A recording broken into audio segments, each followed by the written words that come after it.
அனைவருக்கும் வணக்கம். ஆலவாய் அரசி அத்தியாயங்கள் 22 மற்றும் 23. அத்தியாயம் 22. இடிந்த மாளிகை. தஞ்சை மாளிகையின் இடிபாடுகளை காண்பதற்காக சொக்கநாதர் வந்தார். அவருடன் இணைந்து அழகிரியும் தொடர்ந்து வந்தான். இடிபாடுகளை பார்த்துதான் ஆக வேண்டும் என கட்டாயம் மன்னருக்கு கிடையாது. அந்த பாழ்நிலையை எப்பொழுதோ மணக்கண் முன்னால் கற்பனை செய்து கொண்டிருக்கிறார். அதை பார்க்காமல் இருக்கவே அவர் முன்பெல்லாம் விரும்பினார். தஞ்சை வந்த பிறகு அழகிரியின் வற்புறுத்தலினால் அவர் மாளிகை இருந்த இடங்களை சுற்றி பார்க்க விரும்பினார். அந்த இடத்திலேயே புதிய மாளிகை எழுப்பலாமா அல்லது வேறு இடத்தை தேர்ந்தெடுத்து தஞ்சை நாட்டின் அரியணை நிறுவப் போகும் இடத்தை அமைக்கலாமா என முடிவு செய்வதற்காக அவர் பாழடைந்த இடங்களை சுற்றி பார்க்கும்படி நேரிட்டது. மெய்க்காவலர்கள் சற்று தொலைவிலேயே நின்று கொண்டனர். அழகிரி மன்னர் அருகே நெருங்கி அவர் செவிகளில் மட்டும் விழுமாறு தங்களுக்கு மற்றொரு ரகசியத்தை சொல்லப் போகிறேன் என்றான். அரசர் அதை கேட்டு அவனை உற்று நோக்கினார். ரகசியமா என்பது போல அவரது புருவங்கள் குவிந்து விரிந்தன. வெடிமருந்தால் இந்த மாளிகை சின்ன பின்னமாக சரிந்த பொழுது ரகசிய பொக்கிஷ அறை மட்டும் இன்னும் அப்புறப்படுத்தப்படாமல் இடிபாடுகளுக்கு இடையில் சிக்கிக் கொண்டிருக்கிறது.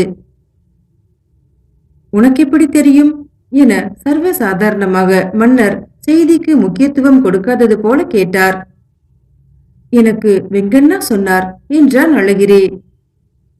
என்ன, வெங்கண்ணாவா என வியப்புடன் கேட்ட சொக்கநாதர் அழகிரியிடமிருந்து மேலும் செய்திகளை வரவழைக்க வெங்கண்ணாவை பற்றி தெரியாதவர் போல அவனை நோக்கினார். தாங்கள் வெங்கண்ணாவை அறிய மாட்டீர்களா? தஞ்சை மன்னர் விஜய ரகுநாதரிடம் ராயசமாக இருந்த வெங்கண்ணாவிற்கு தெரியாத ரகசியமே கிடையாது என சொல்லிவிட்டு தான் அந்த செய்தியை அறிந்திருக்கும் சாமர்த்தியத்தை தெரிவிப்பவன் போல மன்னரை கம்பீரமாக நோக்கினான். இவ்வளவு காலம் அந்த பொக்கிஷ அறையில் செல்வம் அப்படியே இருக்கும் என்றா எண்ணுகிறாய் என அரசர் தனது சந்தேகத்தை புலப்படுத்துபவர் போல அவனை நோக்கினார். அழகிரி ஒரு கணம் திடுக்கிட்டான். அந்த ரகசியம் அவருக்கும் எனக்கும் தவிர வேறு ஒருவருக்கும் தெரியாதே. அப்படி இருக்க அந்த செல்வத்தை யார் கொள்ளையிட்டிருக்க முடியும் என கேட்டான். சொக்கநாதர் சிறிது நேரம் எதுவும் பேசாமல் மேலும் இடிபாடுகளை சுற்றி பார்த்தவாறே நடந்து கொண்டிருந்தார். அழகிரியும் அவரை பின்தொடர்ந்து, பொக்கிஷ அறையின் மேல் சரிந்து விழுந்திருக்கும் இடிபாடுகளை அகற்றுவதற்கு 10 பேர் இரவும் பகலுமாக வேலை செய்தாக வேண்டும். அது வெளியே யாருக்கும் தெரியாமல் போய்விடுமா என கேட்டான். சரி, 100 பேரை நாளைக்கே இந்த இடத்தை அகற்றச் சொல். பொக்கிஷ அறையை கண்டுபிடி. பொக்கிஷத்தை உடைத்து தீர. அதில் உள்ளவற்றில் பாதி உனக்கு, பாதி மதுரைக்கு. ஆம், பாதி உனக்கே உனக்குதான். தஞ்சையின் சிற்றரசராக போகும் உனக்கு எனது முதல் பரிசு என மேலும் கூறிய மன்னர் அவனது முகத்தையே உற்று நோக்கினார். அழகிரியின் மை சிலிர்த்தது. மன்னரது விழிகளை உற்று நோக்க முடியாதவனாக, எல்லாமே உங்களுடைய பரிசுதானே அண்ணா.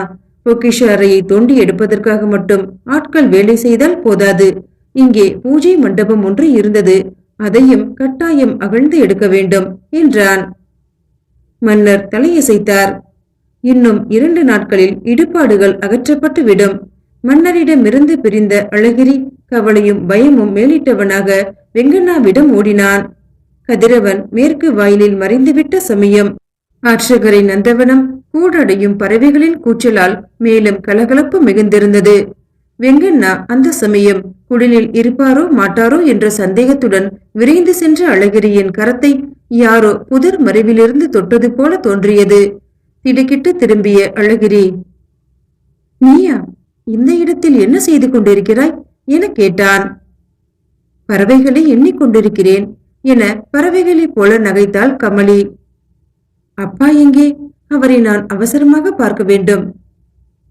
ஏன், நான் இருக்கிறேனே, என்னை பார்க்க வரவில்லையா என கேட்டுக்கொண்டே அவனை நெருங்கி அவனது தோள்களின் மீது தனது கரங்களை மாலையாக்கி மார்பின் மீது துவண்டாள். அந்த பூமாதின் மலர் ஸ்பரிசத்தை சாதாரண காலமாக இருந்தால் ரசித்து ருசித்திருப்பான். இப்போது அவனது நோக்கமே வெங்கண்ணாவை சந்தித்து மன்னர் கூறியவற்றை உடனே சொல்லிவிட வேண்டும் என்ற பரபரப்பு அவனிடம் இருந்தது. வெங்கண்ணாவின் வார்த்தையை நம்பித்தானே அவன் பொக்கிஷ அறையை பற்றி தெரிவித்தான். ஒருவேளை அந்த அறையே அங்கு இல்லாமல் இருந்தால், அப்படியே இருந்து பொக்கிஷம் காலியாக இருந்தால், நினைக்க கூட பயமாக இருந்தது அவனுக்கு. ஏன் கலகலப்பே இல்லாமல் இருக்கிறீர்கள்? மதுரையிலிருந்து உங்கள் சகோதரர் வந்திருக்கிறாராமே, மதுரையின் மாமன்னராமே அவர்.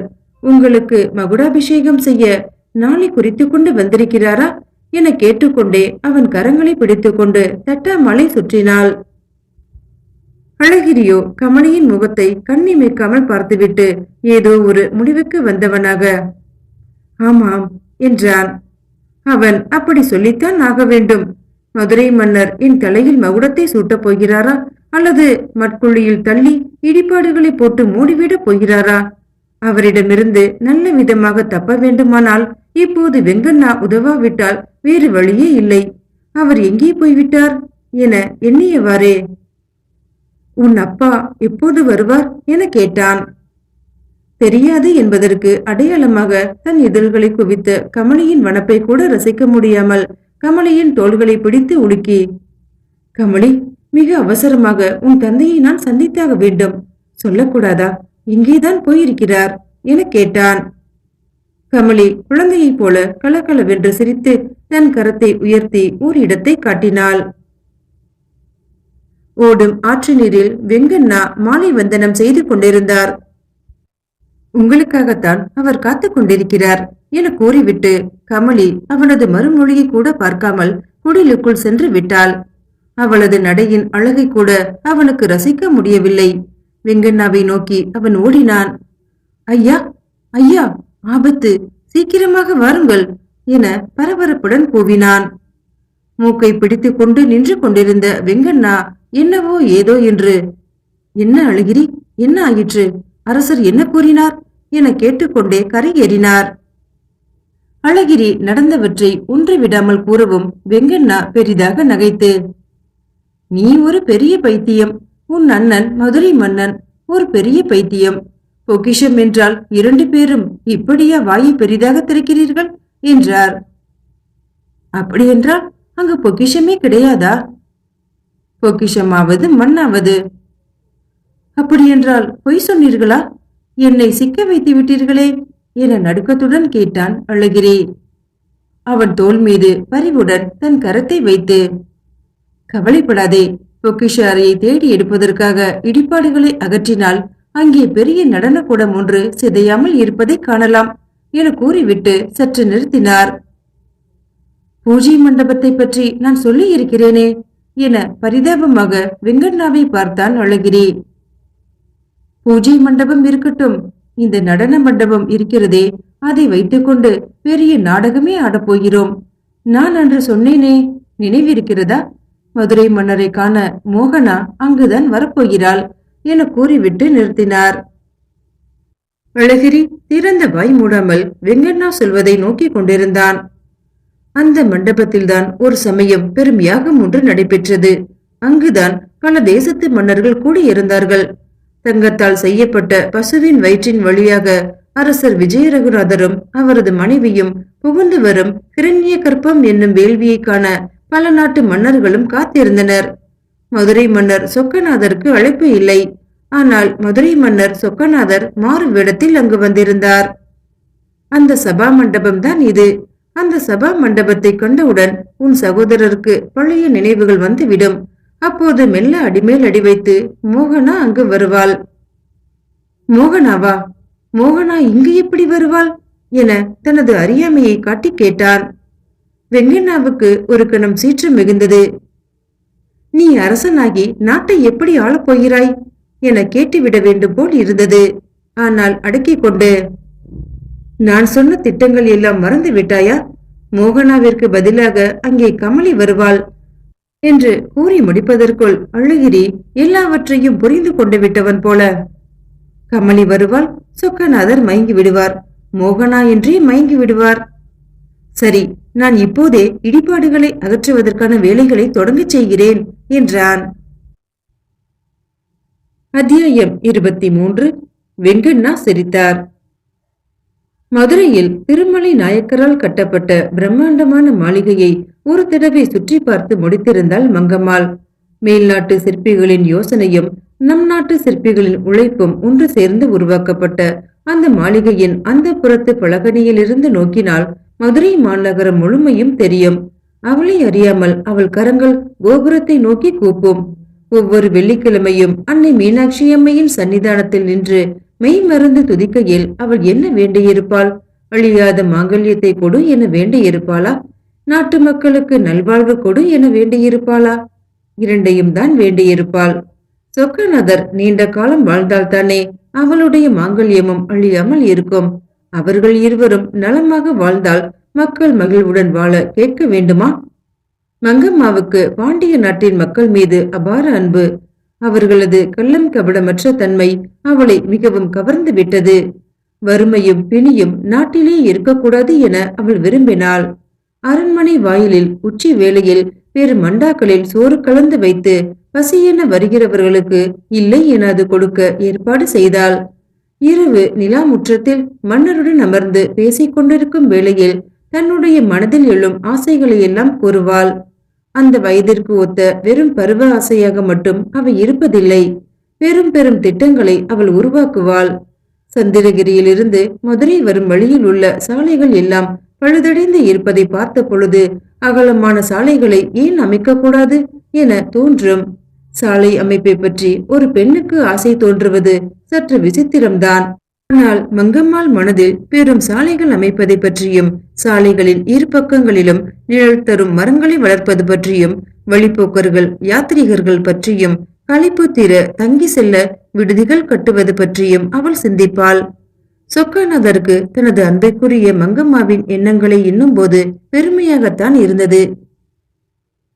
அரசி, இவ்வளவும் செய்ய வேண்டும் என்றால் நம் பொக்கிஷம் காலியாகத்தான் போகும் என்றார் சிரித்துக் கொண்டு. அதற்கு மங்கம்மாள் அளித்த பதில் சொக்கநாதரின் சிந்தனையை மேலும் கிளறிவிட்டது.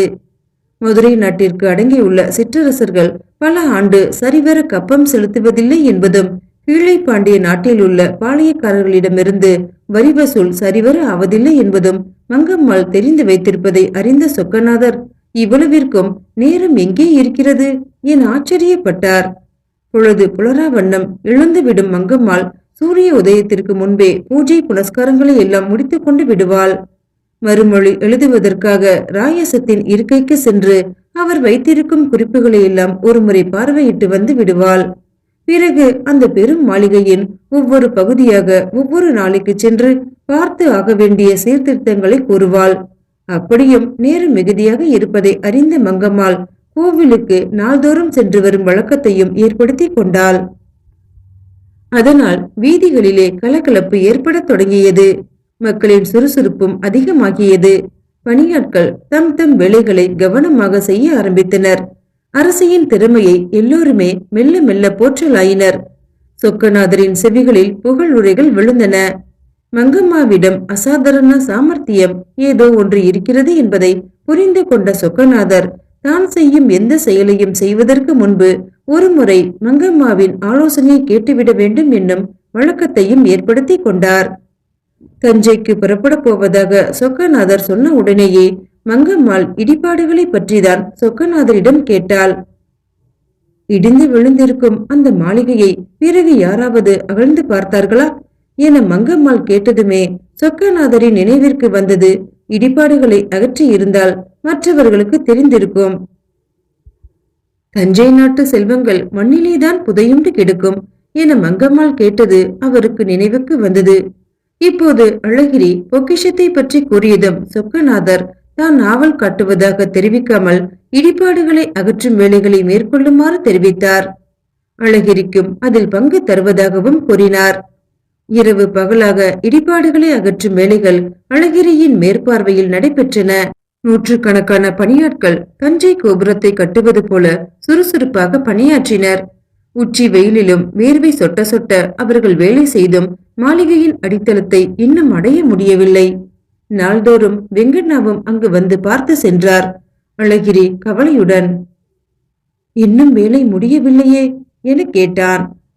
கைத்தடியால் பூமியில் கோலம் போட்டுக்கொண்டே, அழிப்பதற்கு அரை நாள் ஆகவில்லை, ஆக்குவதற்கு பார்த்தாயா?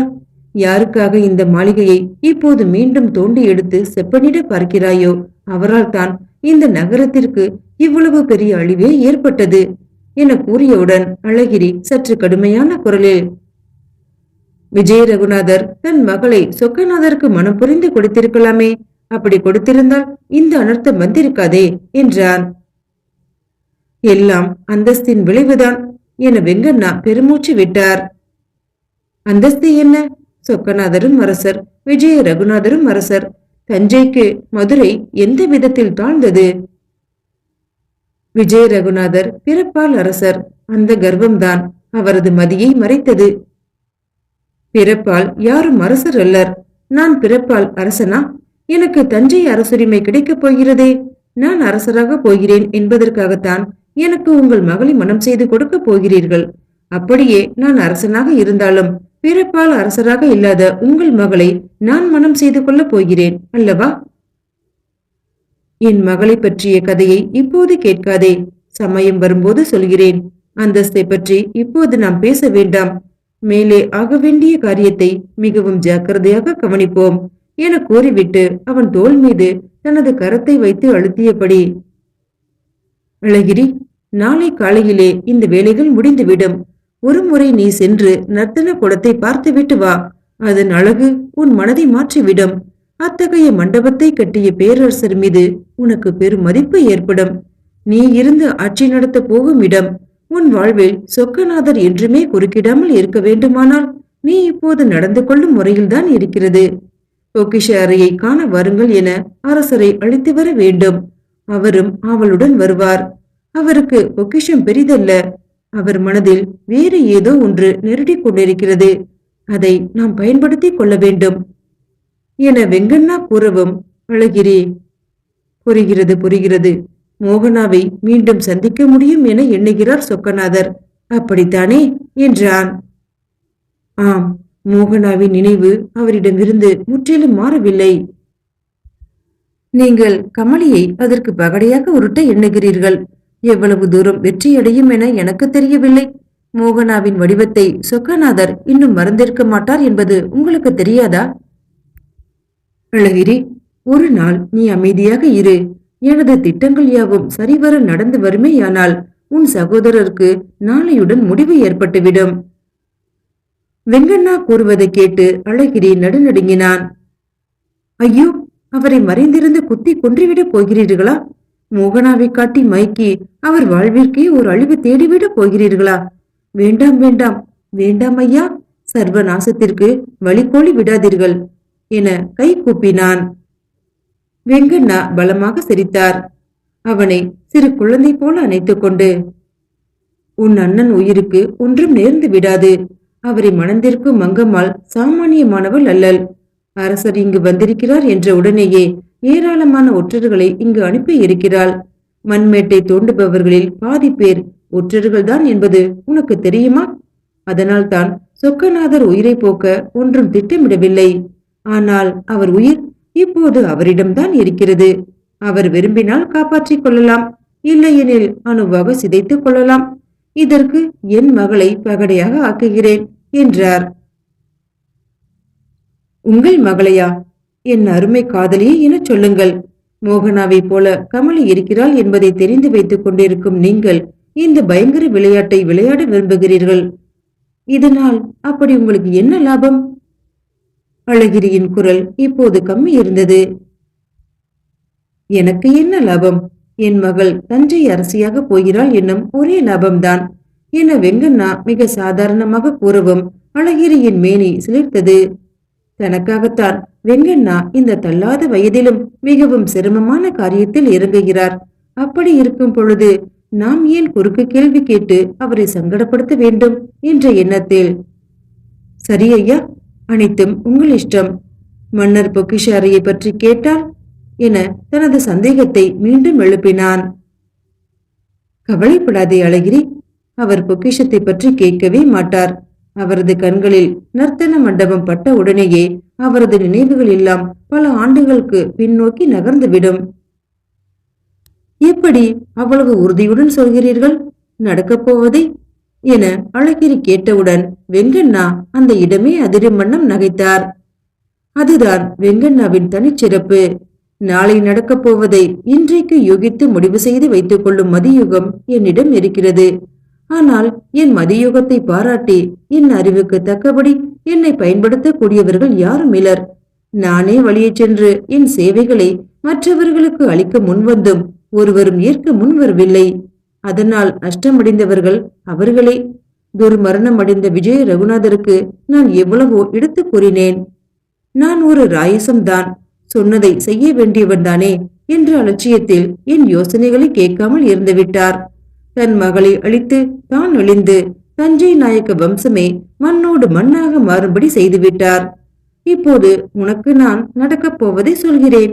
அதன்படி நீ நடந்தால் நெடுங்காலம் சீரும் சிறப்புமாக வாழ்வாய் என வெங்கண்ணா சொல்லிக் கொண்டிருக்கும் போது அழகிரி இடையில் குறுக்கிட்டு பணிவும் மரியாதையும் நம்பிக்கையும் மிகுந்த குரலில், ஐயா, நீங்கள் சொல்வதை கேட்காமல் இதுவரை நான் இருந்ததில்லையே. சொக்கநாதரிடம் பொக்கிஷ அறையை பற்றி சொல்லச் சொன்னீர்கள். சொன்னேன். இப்போது எப்படி நடக்க வேண்டும் என சொல்கிறீர்களோ அப்படியே நான் நடப்பேன் என்றான். இன்றல்ல, இன்றுமே நான் சொல்வதை கேட்டு வந்தாயானால் வெற்றி நிச்சயம் உனக்கே. இந்த நாட்டின் முதலமைச்சராக நான் திகழ வேண்டும். சேதுபதியும் மதுரை மன்னரும் கர்நாடகத்து அரசர்களும் தஞ்சையில் அடிபணிந்து நிற்க வேண்டும். அதற்கு ஒத்துழைத்தால் போதும் என வெங்கண்ணா சொல்லிக்கொண்டே சற்று நிறுத்தினார். மீண்டும் நாளைய அத்தியாயத்தில் சந்திக்கலாம். நன்றி.